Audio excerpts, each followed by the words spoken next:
Alrighty, hi everyone, welcome back to my channel. I just finished a day of work. I've not even left my desk. I've literally just hung up from a work call, but I thought I would make this video because I said I would in the Disney vlogs if there were questions about my solo Disney trip, and there were some questions, so I'm gonna get straight into it. Let's start off with the basics. I went to Walt Disney World in Orlando. I went at the start of May. I think the 2nd of May was the date that I flew out, and I came back on the 12th of May. I flew from Heathrow Terminal 3 with British Airways. I went economy. What else? I stayed at the Premier Inn at Heathrow Terminal 5 the night before. When I was at Disney, I stayed at the Coronado Springs Resort, which is a moderate resort.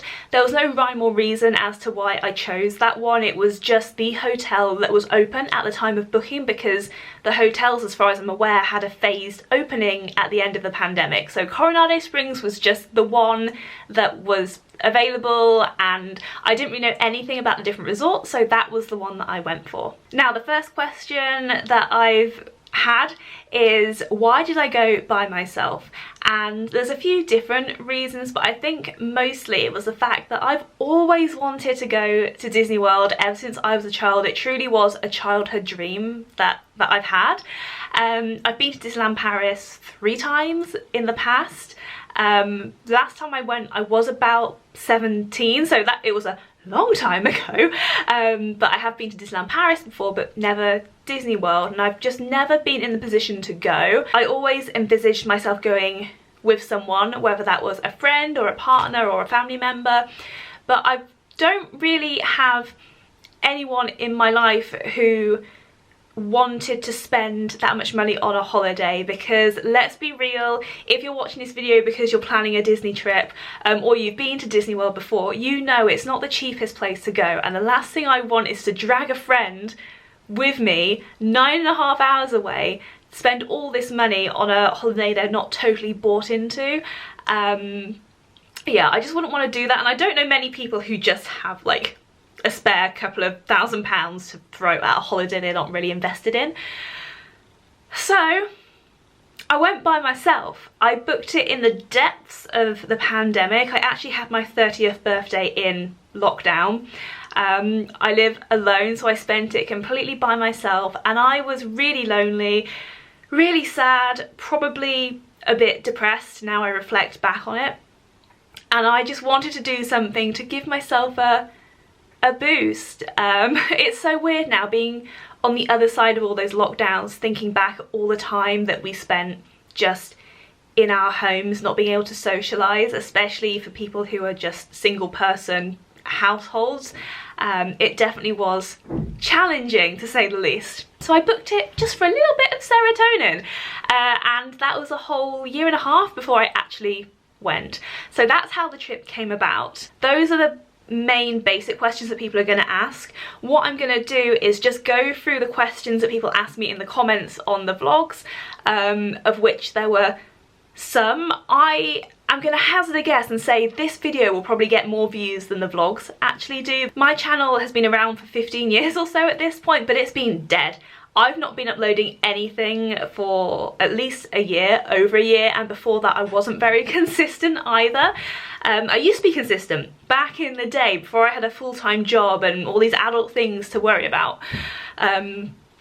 So I feel like the algorithm doesn't really favour me that much. However, I did get a decent amount of questions in the comments, so I'm just going to go through and answer them. Apologies, by the way, if you can hear background noise. I live in a flat, and my downstairs neighbours just are the noisiest people known to man. They're incapable of just closing a door like a normal person. They always slam it every single time. Does my head in, but I'm actually moving house soon, so it won't be something I have to contend with for much longer, but apologies if you can hear that. So there was a really lovely person called Chloe who left me a great big long comment on one of my videos, and there was loads of questions within that comment, so I thought to do your question justice, Chloe, I would just do it in video format. So you asked me, how did you get the courage to do this trip?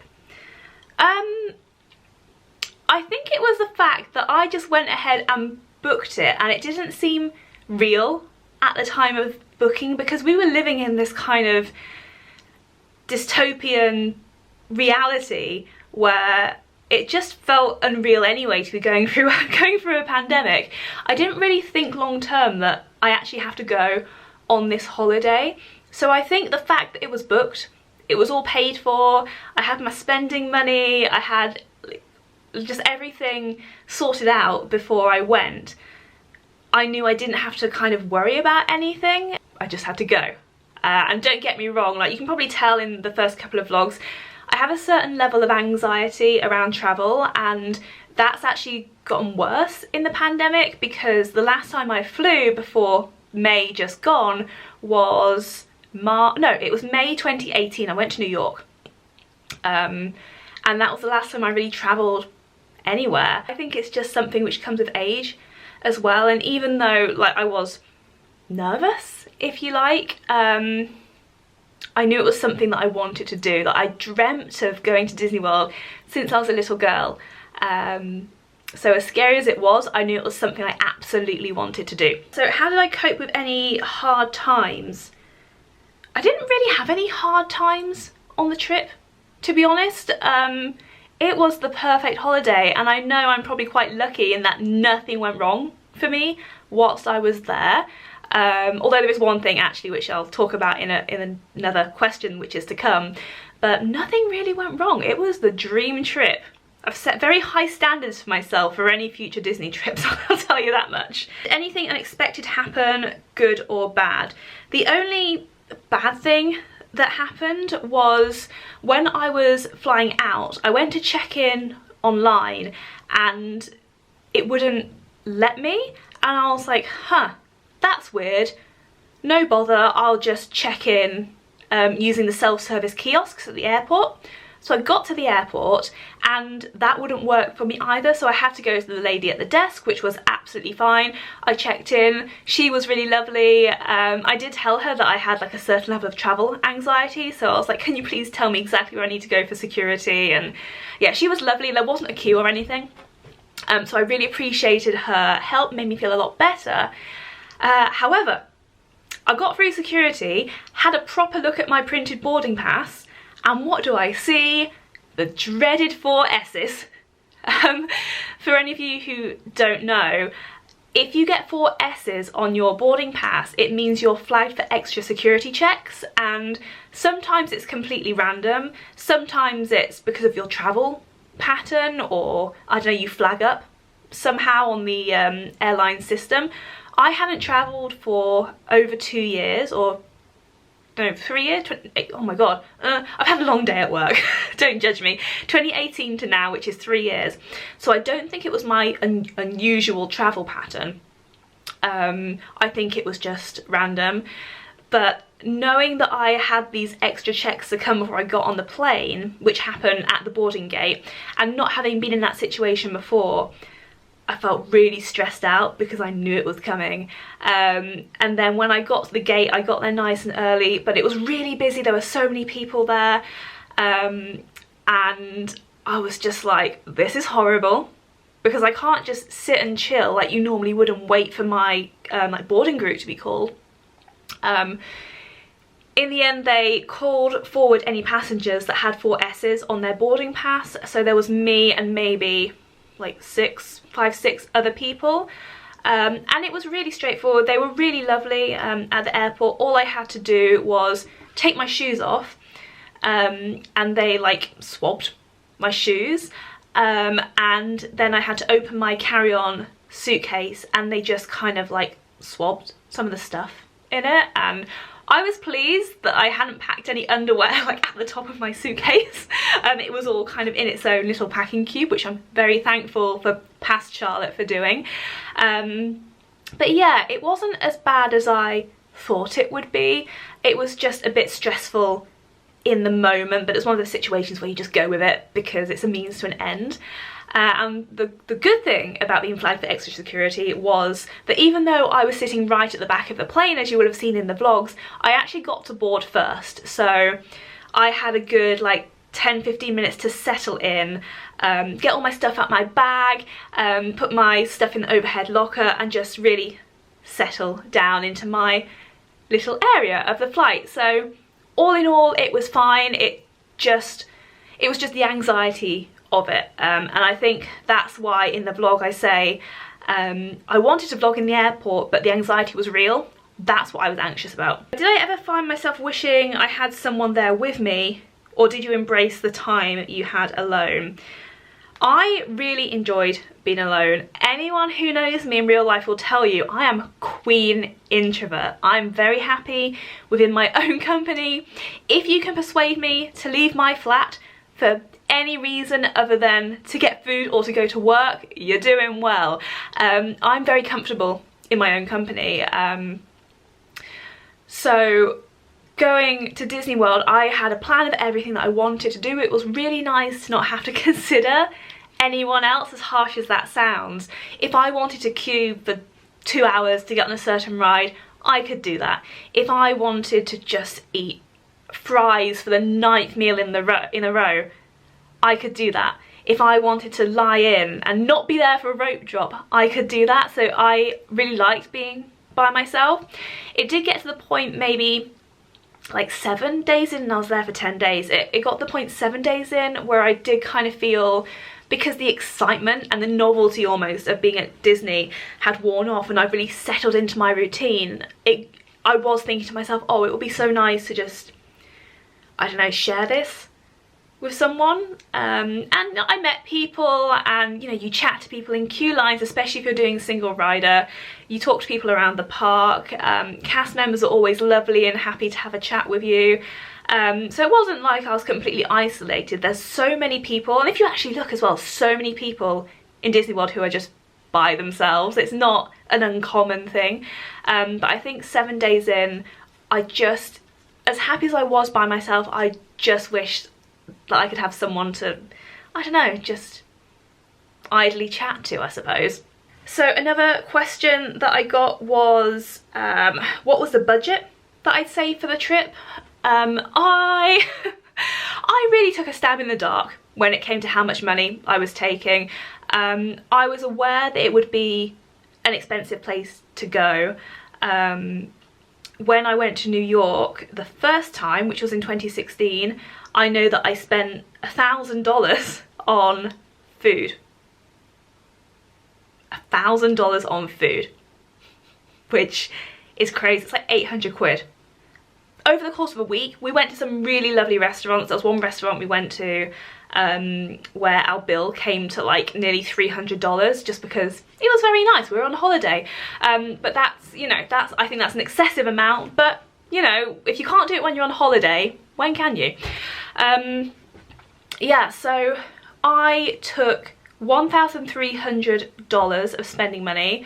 About $100 of that was cash, because I wanted some cash for tips, just because I think that's easier in my experience when you're in the States.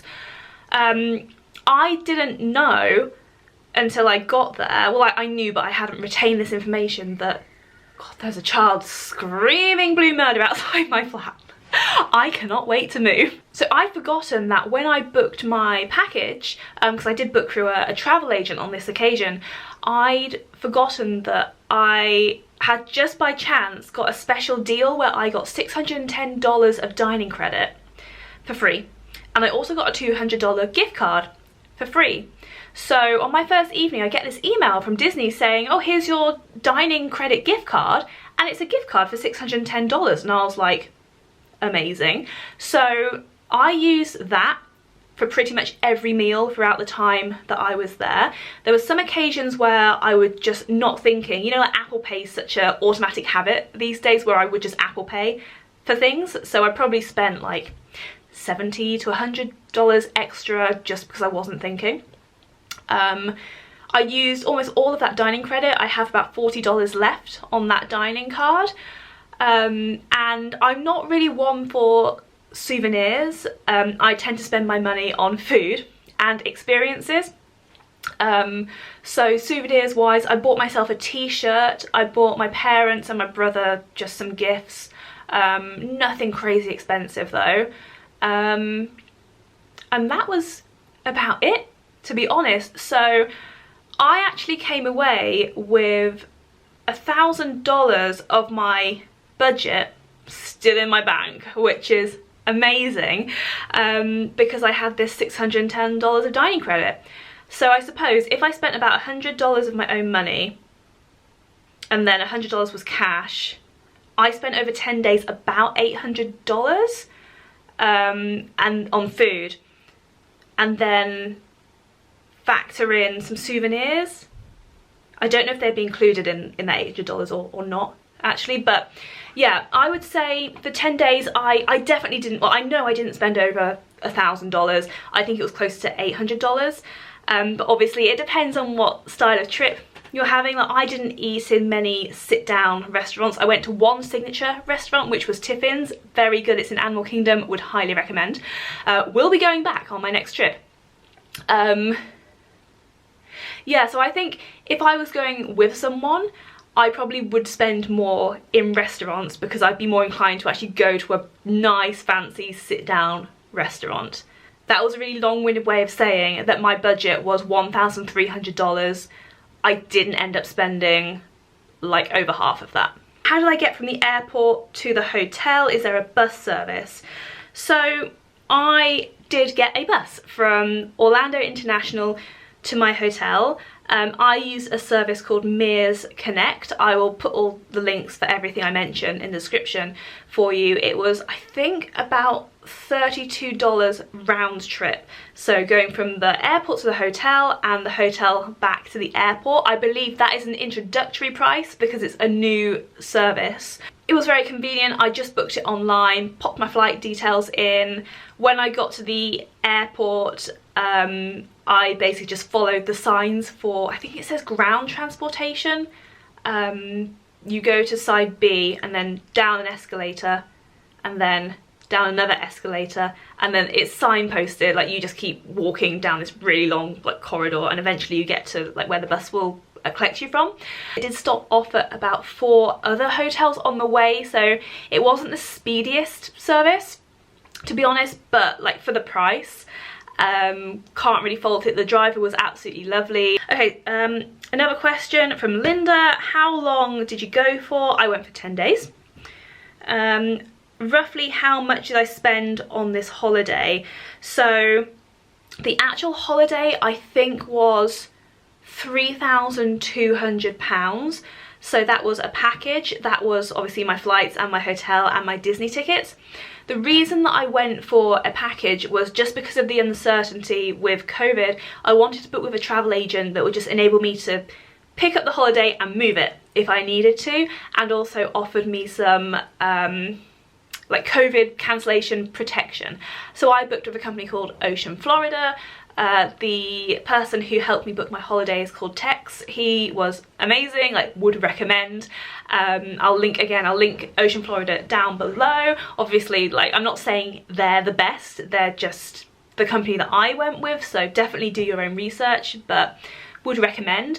I don't know if for a moderate hotel, I don't know if for a moderate resort and the tickets and the flights, which were economy flights, I don't know if I said that earlier, I don't actually know if £3,200 is a good amount. However, when I was budgeting for myself, as in booking everything separately, I was thinking more around the £5,000 mark, which I know like some people are like, oh my god, why were you thinking of spending that much money on a holiday?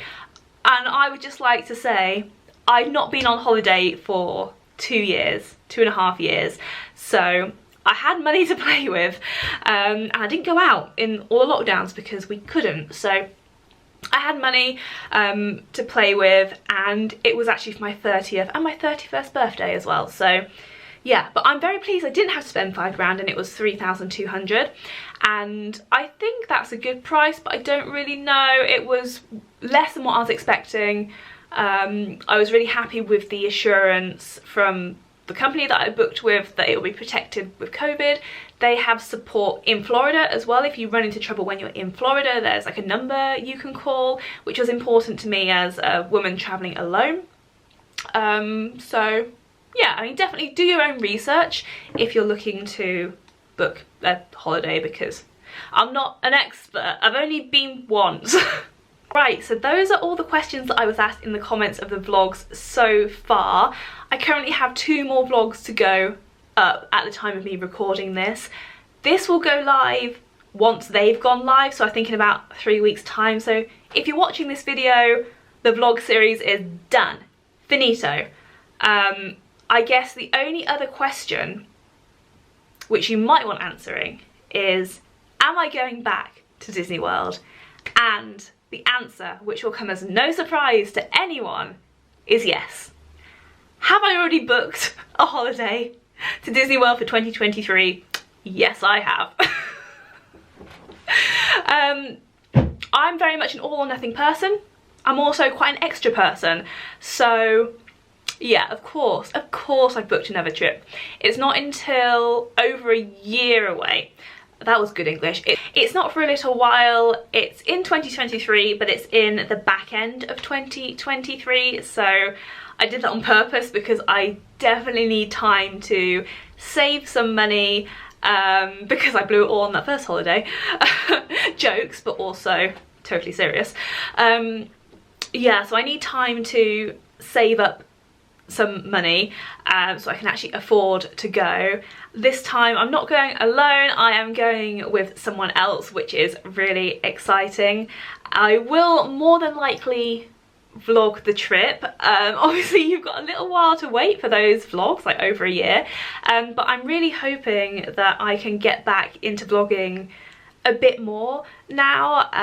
Like I said a few times in this video, I'm actually looking to move away from Norwich, and that should be quite soon. Fingers crossed. Hopefully by the time you watch this video it's happened, but you never know with these things. What I've learned is that sometimes moving takes time. A lot of time. But yeah, I'm hoping that once I move from Norwich I'll feel more comfortable to come back to vlogging. Some of you will know I've been looking to move from Norwich since before the pandemic for various reasons, and because of the pandemic it was all kind of put on the back burner, but now it's happening and I'm really excited, and hopefully there will be interesting things for me to vlog in the future. So hopefully this isn't the last time you see my face until like next year, but yeah. Right, I would love to film another one of these videos, so if you have any other questions about my solo trip to Disney, literally anything at all, if you're planning a solo trip or you think you might want to plan a solo trip, anything, like, I'm not saying I'm an expert, I'm just someone who did a lot of research before she went, and someone who has now been as a solo female traveller. So let me know if there's anything, any burning questions, let me know in the comments and I will do another one of these videos. And yeah, it was so nice to do a sit down video, not done one of these for a while.